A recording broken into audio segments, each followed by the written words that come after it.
पन्नगे च सुरेन्द्रे च कौशिके पाद संस्पृशि निर्विशेष मनस्काय श्री वीरस्वामिने नमः। आरहत वाङ्मय में कहा गया है, नमो चौबीसाय तित्थगराणम उस भादि महावीर पज्जवसानाणम। नमस्कार किया गया है 24 तीर्थंकरों को। आदि तीर्थंकर ऋषभ, अवसान रूप तीर्थंकर इस अवसर्पिणी काल के इस भरतक क्षेत्र में भगवान महावीर। तो ऋषभ से लेकर महावीर तक के तीर्थंकरों को नमस्कार किया गया है।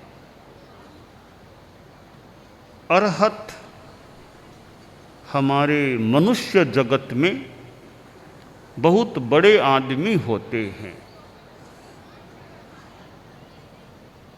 आध्यात्मिक जगत के मानो कि वे ऐसे व्यक्तित्व होते हैं कि उनसे बड़ा दूसरा व्यक्ति मिलना मुश्किल या असंभव प्रतीत हो रहा है।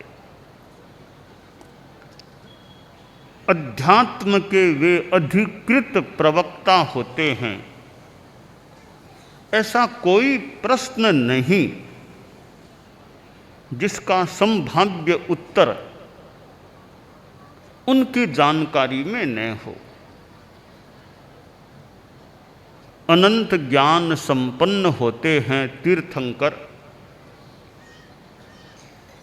और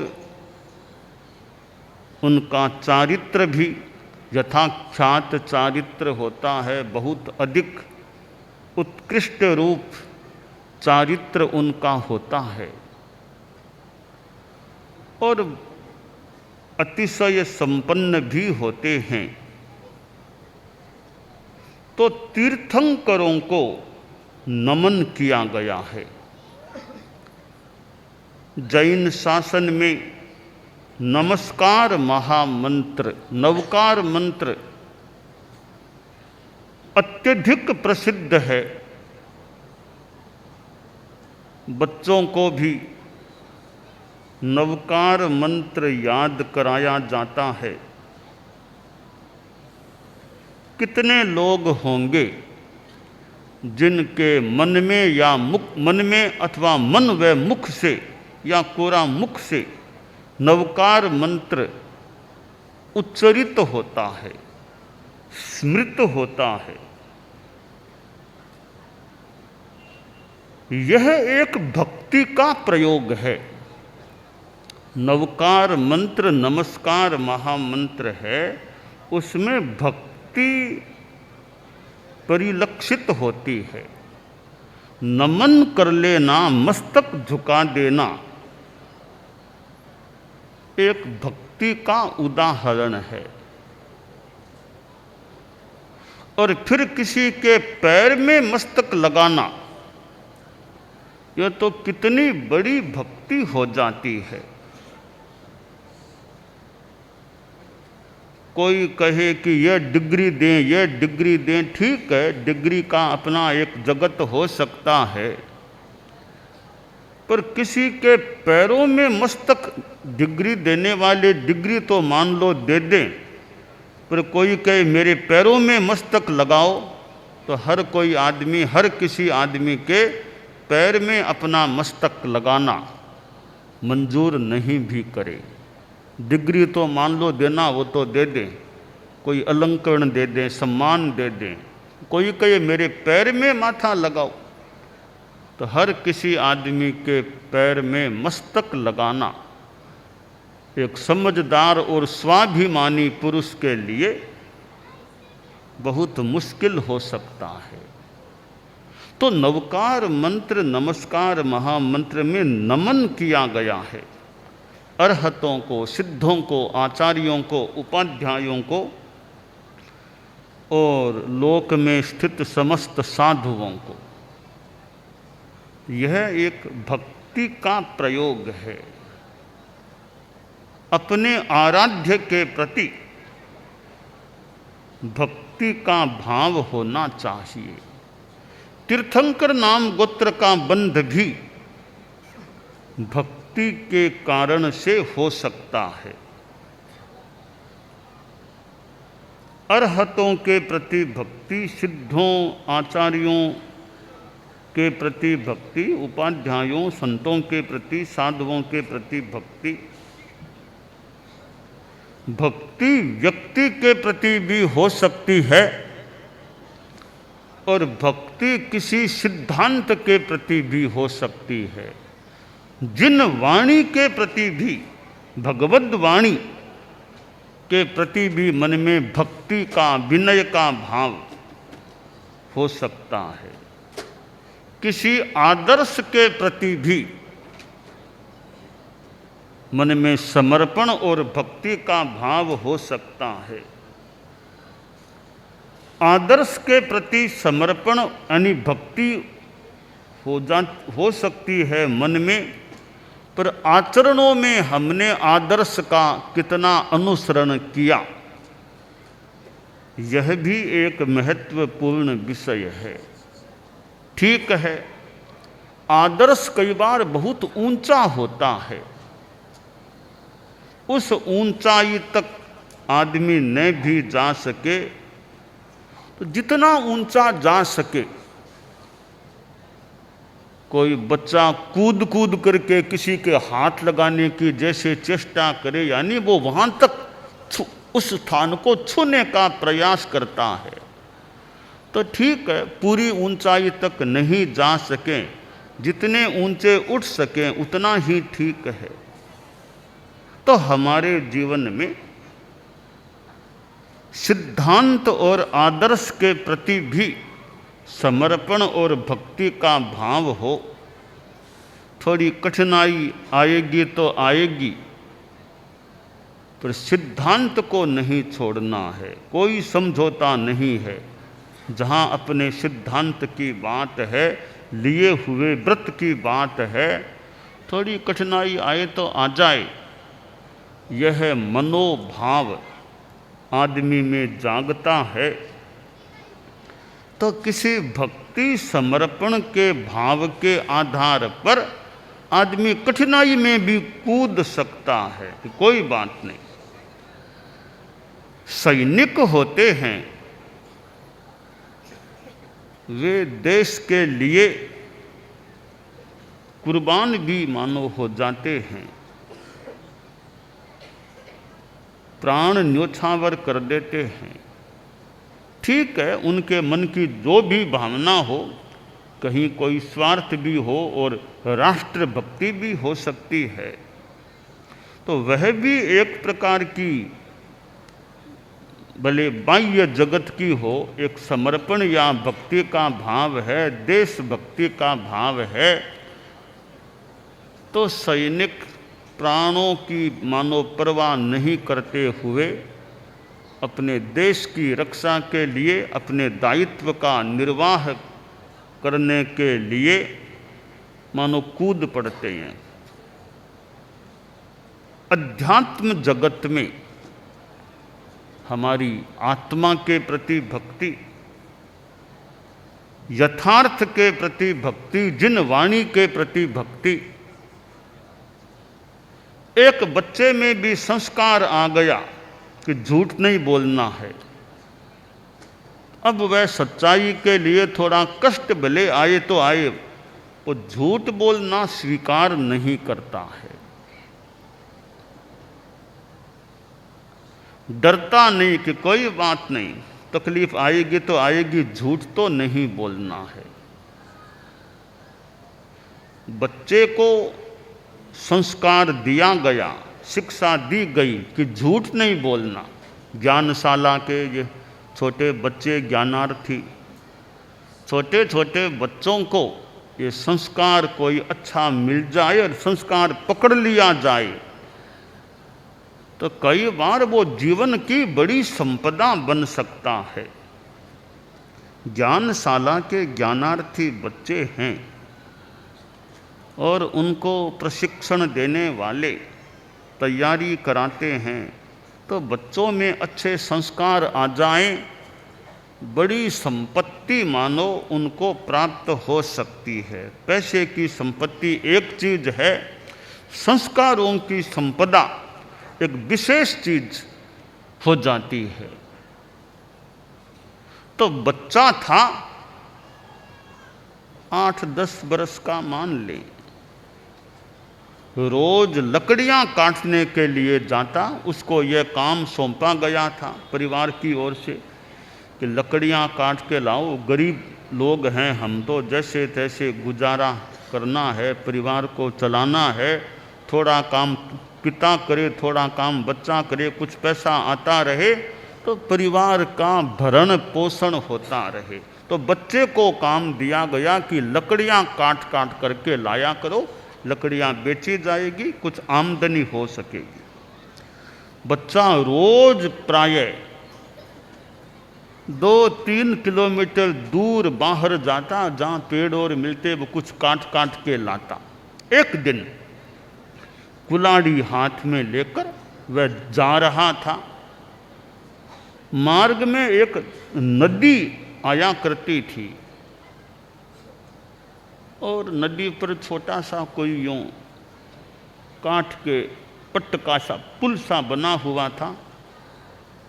उसके ऊपर चलकर वह नदी को पार करता था। तो आज भी वो पार कर रहा था तो कोई अकस्मात कुल्हाड़ी उसके हाथ से छूट गई, वो नदी में गिर गई। अब बच्चा ही था, थोड़ा रोने लग गया कि कुल्हाड़ी तो नदी में चली गई, अब मैं लकड़ियां कैसे काटूंगा, काम कैसे होगा, घर में जाऊंगा तो कहीं उलाहना भी मिलेगा।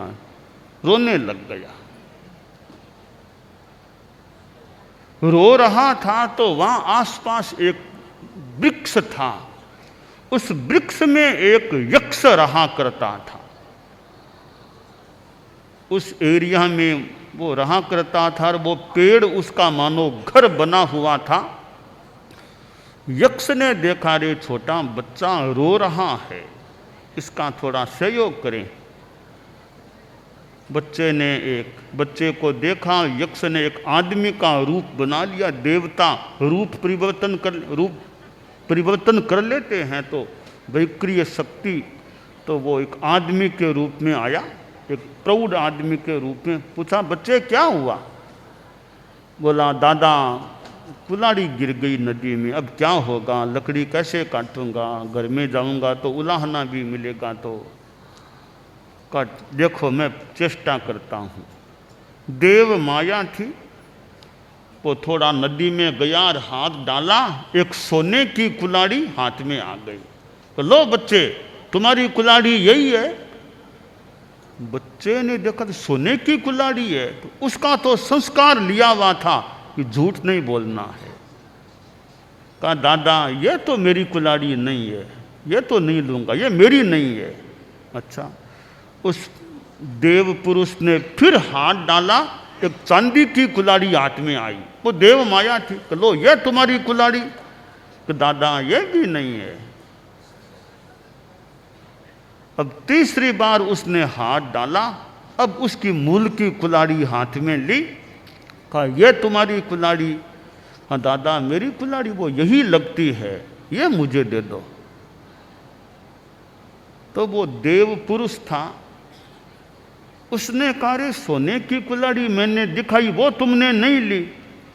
कि दादा आपने कहा था तुम्हारी यही है ना, तो मेरी तो वो थी नहीं, तो मैं कैसे कह दूं कि मेरी ये है? झूठ तो मुझे बोलना नहीं है। फिर आपने चांदी की, वो भी मेरी नहीं थी। अब जो आपने निकाली वो मुझे ऐसी ही मेरी थी, तो ये मेरी हो सकती है, ये मैं ले सकता हूँ। देव ने पूछा, रे तो झूठ क्यों नहीं बोलते, बढ़िया इतनी बढ़िया कुल्हाड़ी आ जाती। तो बच्चा बोला, ना मेरी माँ ने कहा है, माँ ने शिक्षा दी थी झूठ नहीं बोलना कभी, तो मैं झूठ नहीं बोलता हूँ, यह मेरा प्रयास रहता है। क्योंकि झूठ बोलना तो दादा पाप है ना, पाप ऐसा क्यों करना चाहिए। सांच बरोबर तप नहीं, झूठ बरोबर पाप, जाके हृदय साच है, ता हृदय प्रभु आप। तो मैं झूठ नहीं बोलता। ज्ञानार्थी बच्चे, छोटे छोटे बच्चे, उनमें से कोई ऐसा भी निकले कि ऐसा मजबूत संस्कार धारण किया हुआ हो कि यह गलत काम है, नहीं करना तो नहीं करना। देव पुरुष ने बच्चे से कहा कि ठीक है, ये सोने की कुल्हाड़ी और चांदी की कुल्हाड़ी ये तुम्हारी तो नहीं है, तुम्हारी वाली तुम ले लो, दे दी मैंने, अब बाकी 2 कुल्हाड़ियाँ तुम्हारी नहीं है, पर मैं तुमको दूँ भेंट में। तो बच्चा बोला, ये कुल्हाड़ियाँ आपकी हैं क्या? आप मुझे देना चाहते हो तो आपकी है और किसी की है? क्या आपकी कुल्हाड़ियाँ है ये? तब वो देव पुरुष बोला, भाई मैं वैसे आदमी नहीं हूँ, मैं मूल देव हूँ। अरे हमारी देव माया देव जगत है, तो तुम ले लो, मेरी ओर से अनुरोध है। बच्चा बोला, दादा मैं क्यों ले लूँ, खुद पुरुषार्थ करूँ, परिश्रम करूँ, परिश्रम से कमाई करूँ, उससे काम चले, ये फ्री की चीज़ें हम क्यों ले लें। सोना चांदी फ्री में क्यों लें, परिश्रम करके कमाएंगे, उसमें जो आनंद आएगा, ये फ्री में लेना मुझे पसंद नहीं हो रहा है। आपकी कृपा है कि आप मुझे देना चाहते हैं, पर सोना चांदी ये फ्री का लेना नहीं चाहता। हाँ, हम कमाई करेंगे, कमाई करते करते कोई चीज़ मिलेगी तो मिल जाएगी, ये फ्री का माल मैं लेना पसंद नहीं करता। देव पुरुष बड़ा प्रभावित हुआ कि मनुष्य लोक में ऐसे भी बच्चे, ऐसा बच्चा जो इतना संकल्प वाला है, सुसंस्कार संपन्न है। ज्ञानार्थी बच्चों में प्रशिक्षण देने वाले, तत्वज्ञान का बोध भी कराएं, और ये ईमानदारी आदि, अहिंसा, नम्रता, निर्भीकता, भक्ति, समर्पण आराध्य के प्रति ये अच्छे संस्कार भी देने का प्रयास करते रहें। तो बच्चे अच्छे होते हैं तो समाज के लिए अच्छी बात है, समाज का भविष्य अच्छा हो, बच्चे अच्छे होंगे तो आशा की जा सकती है कुछ कि हमारे समाज का भविष्य अच्छा रहे। समाज को अच्छा बनाना है तो बच्चों पर ध्यान देना भी अपेक्षित है। बाल पीढ़ी या ज्ञानशाला मानो बच्चों पर ध्यान देने का एक उपक्रम है, एक प्रयास है। परम पूज्य आचार्य श्री तुलसी और वह ज्ञानशाला की बात कि कैसे बच्चों में संस्कारों का बीजारोपण या संस्कारों का पुष्टिकरण हो, यह एक ज्ञानशाला उसका अच्छा माध्यम बन सकती है। तो एक छोटे बच्चे ने कुल्हाड़ी के प्रसंग में सोने की कुल्हाड़ी अस्वीकार कर दी, चांदी की कुल्हाड़ी अस्वीकार कर दी, और जो अपनी उसको प्रतीत हुई या वैसी लगी उसको ही लेना स्वीकार किया। तो यह आदर्श के प्रति समर्पण, आदर्श के प्रति भक्ति, अच्छे सिद्धांतों के प्रति विनय का भाव, उसके प्रति निष्ठा, ये संस्कार हमारे में पुष्ट रहें। अपने आराध्य के प्रति भक्ति और अच्छे सिद्धांत और आदर्श के प्रति भक्ति, ये गृहस्थों में भी ऐसे संस्कार पुष्ट हो सकते हैं ताकि जीवन अच्छा रहे और मूल आत्मा अच्छी रहे। यह जीवन तो है जितना है, आगे का कितना बड़ा लंबा या अनंत काल है, आगे भी अच्छा रहे, मुक्ति श्री की प्राप्ति हो। इसलिए सद्भक्ति सद्भक्ति हमारे में पुष्ट रहे, यह काम्य है। दानान शिष्ठम अभयपयाणम सच्चे सुया अणवज्जं वयंती तवे सुया उत्तम बंभचेरम लोगुत्तमे समनेनाय पुत्य